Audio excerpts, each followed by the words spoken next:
शांत रहो, वक्त सबका आता है। सालों पहले की बात है।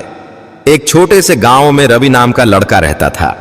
वह बेहद होशियार और मेहनती था, लेकिन उसकी गरीबी उसके हर सपने के आड़े आ जाती थी।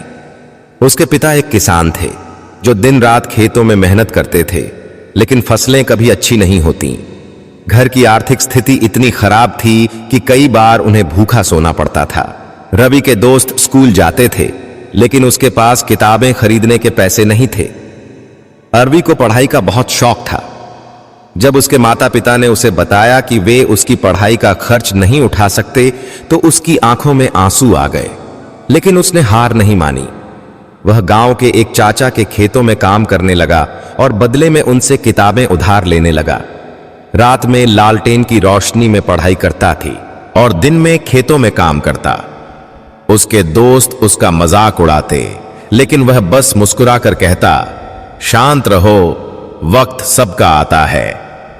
गांव में एक सरकारी स्कूल था जहां रवि ने दाखिला लिया। उसकी बुद्धिमत्ता और मेहनत को देखकर स्कूल के प्रधानाध्यापक उसे प्रोत्साहित करने लगे।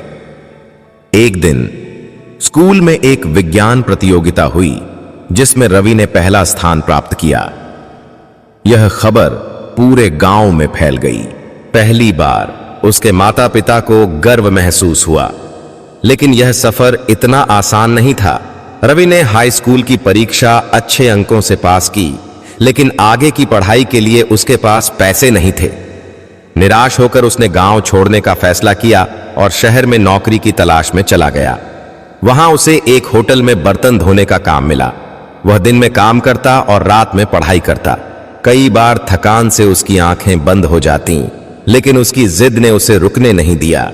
रवि ने शहर में एक बड़ी कॉलेज स्कॉलरशिप के लिए आवेदन किया।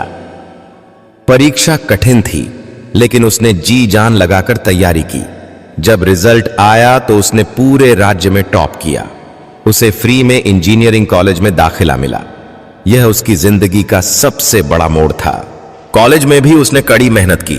पैसे कमाने के लिए ट्यूशन पढ़ाने लगा, लेकिन कभी किसी के आगे हाथ नहीं फैलाया। 4 साल की मेहनत के बाद उसे एक मल्टीनेशनल कंपनी में नौकरी मिल गई।